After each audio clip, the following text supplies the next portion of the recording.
السلام عليكم ورحمة الله وبركاته. إن الحمد لله نحمده ونستعينه ونستغفره ونؤمن به وتوكل عليه، ثم الصلاة والسلام على رسول الله صلى الله عليه وسلم وعلى آله وصحبه والتابعين له بإحسان إلى يوم الدين، وبعد. أوصي نفسي وإياكم بتقوى الله عز وجل.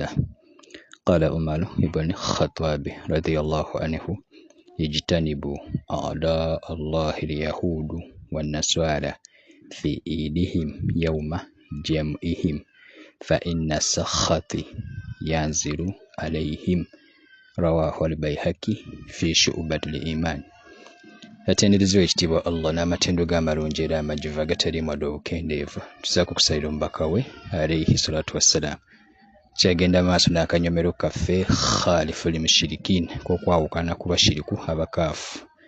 Paati yasimbayo twalaba ku bigambo bya Ibn Uthaymin ng'atulaga ennamula ku y'okulizaako Kulisimasi wamu n'omwaka omupya. Kiramula kitya twabiraba eri abo abazibagoberera. Leero mu bigambo byaffe ebyayogerebwa Sahabatul Jalil athani min al-Khulafa ar-Rashidin Umaru ibn Khattab. Tumanyi sahabi agamba mu kitabo Shu'batul Iman ekya Imaamu al-Baihaqi, tumanyi omukugu oyo yagamba sahabi Umaru nti ijtanibu, mubeerenga mwewala, mubeerenga mwesamba ada Allah, abalabe ba Allah, nga be baliwo abalabe ba Allah, al-Yahudu wa Naswara, be Bayudaaya n'Abakristaayo, Bakatuliki, Balokole, ba Seventh Day, abakafiiri bonna. Eso mubeerenga mukola mutya? Nga mubeesamba fi idihim, mu masanyuka gaabwe, mu bikujjuko byabwe.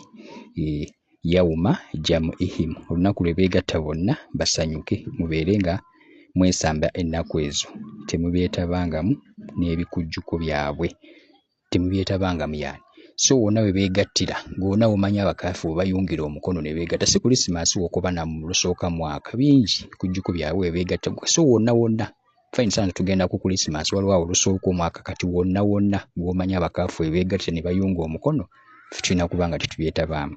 So abinaawa n'ensonga n'agamba nti fa inna sakhati, tiddala mazima obusungu bwa Allah yanziru alayhim, bukka kubbo. So bigambo byakubimpi naye amakulu sitiru gavaayo bulungi.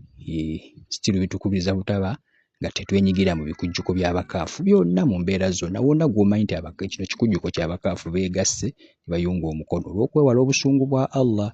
N'ekyewuunyisa ng'ate mwana wattu sanga omusiraamu nga naye ali prepared. Mu hadithi ya Abi Hurayra wekitiibwa alayhi salatu wassalaamu atugamba nti inna Allaha yagaalu wa gayratullahi an ya'tiya limu'min ma harrama Allah. Ategeeza ki alayhi salatu wassalaamu nti inna Allaha yagaalu, nti ddala mazima wekitiibwa Allah akwatibwa ensaalwa, akwatibwa obusungu yani wa gayratullah, ate ng'obusungu bwa Allah an ya'tiya limu'min, buli eri oyo omukkiriza akola ma harrama Allah, akola ate Allah byagaana. Amakulu Allah asunguwalira omukkiriza, akola ate Allah byagaana. Kati okusanyuka bino effujjo ly'abakaafu tukimanyi bulungi nti tukinyiiza wekitiibwa Allah. Kati ate gwe bw'okyeyongeramu gwe omukkiriza, Allah akunyiigira, amakulu aba akugoba mu busaasizibwa. So bigambo bya sahabi bitwewaza butenyigira mu bikujjuko by'abakaafu, tuleme kugwa mu busungu bwa Allah. Ye hadithi y'omubaka alayhi salatu wassalaam gye twataakinzeeko. So bigambo bimpi ab'ebitiibwa naye amakulu gavaayo bulungi. Tusaba Allah atuwa okubimanya n'okubitegeera, era tumusaba atuwa okubituusa eri abalala. Aqulu qawli hadha wa astaghfirullah li wa lakum.